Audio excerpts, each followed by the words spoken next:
আসসালামু আলাইকুম। গাছগুলো কেটে দিচ্ছি, এখানে ধান লাগাবো। এটা কাটো আব্বু, এটা এটা এটা কাটো, এটা এটা এটা এটা এটা কাটো, এটা কাটো, এইটা কাটো। এই গাছের গোড়া সব পচে গেছে, গোড়া সব পচে গেছে দেখা হয়েছে। আর এখানে গাছ কাটা ছাড়া উপায় নাই।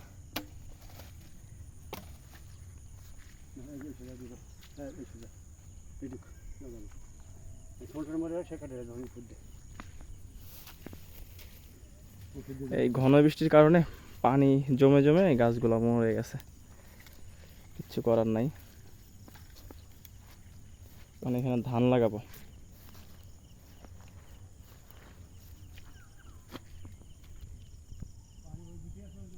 একটা গাছ আপনাদের উঠাই দেখায় কি অবস্থা। এই দেখেন, প্রত্যেকটা শিকড় পচে গেছে, পচে গন্ধ হয়ে গেছে। যে গাছগুলো এইভাবে পাতা মরে গেছে, সব গাছগুলোর একই অবস্থা। আপনাদের আরও একটা গাছ উঠাই আমি দেখাবো। আরও একটা গাছ আমি আপনাদের উঠাই দেখাই, এই গাছটা উঠাই দেখাই। এই দেখেন, টান দিলে আলতোভাবে উঠে আসতেছে। কি বলবো, কিছু আর বলার নাই। এই ঘন বৃষ্টির কারণে এই অবস্থা হয়েছে। প্রায় 70টার মতো গাছ এরকম মারা গেছে। কি সুন্দর ফল সেট আপ হয়েছিল, খুব ভালো ফল সেট আপ হয়েছিল প্রত্যেকটা গাছে। কষ্ট লাগে উঠাইতে, তারপরও কিছু করার নাই।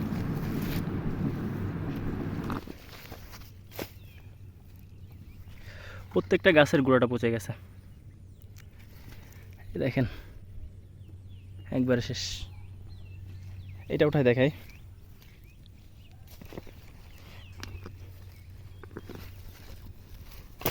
এই দেখেন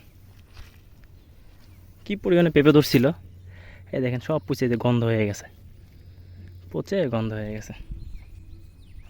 এই দেখেন অবস্থা।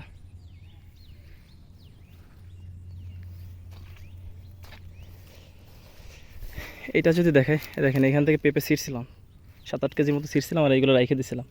পেঁপে শক্ত হয়ে গেছে, কিন্তু গাছের অবস্থা দেখে আপনাদের।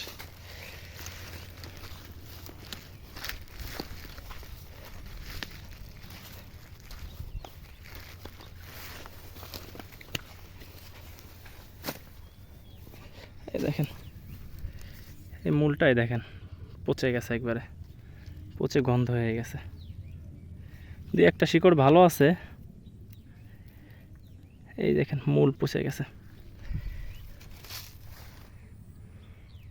কিচ্ছু করার নেই। যে কটার পাতা এমন একবারে ঝরে গেছে, সবগুলোরই একই অবস্থা, সবগুলাই পচে গেছে। এই ছোটোটারও একই অবস্থা। কি আর করব, কিছু করার নাই। এই বছর যে পরিমাণে বৃষ্টি নামলো, এইখানে পানি জমে না, কোনো দিনও দেখি না এখানে পানি জমতে। পানি জমে গেছে, বৃষ্টির পানি। এই যে এটারও একই অবস্থা। এই দেখেন, এটা টান দিলে এমনি উঠে গেছে, পচে গেছে। এটা কিচ্ছু না, এটার কোনো একটা শিকড় নাই, গন্ধ হয়ে গেছে, বিচ্ছিরি গন্ধ।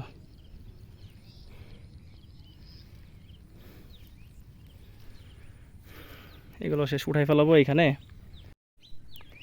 এই দেখেন, ফলন আল্লাহ দিলে খারাপ দিছিল না, আল্লাহ ভালো ফলনই দিছিল।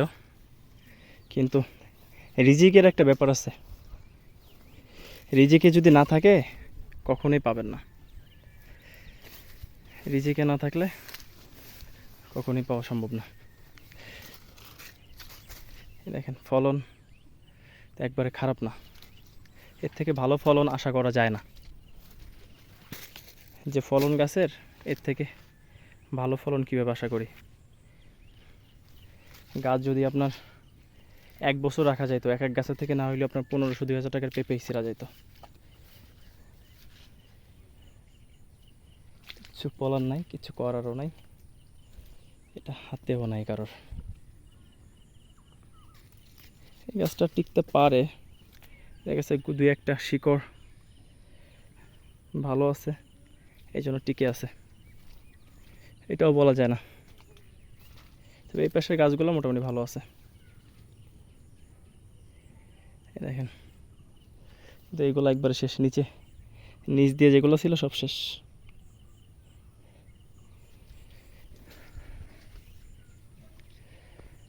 কী আর বলবো, আজকের মতো এই পর্যন্তই। ভালো থাকবেন সবাই। আসসালামু আলাইকুম।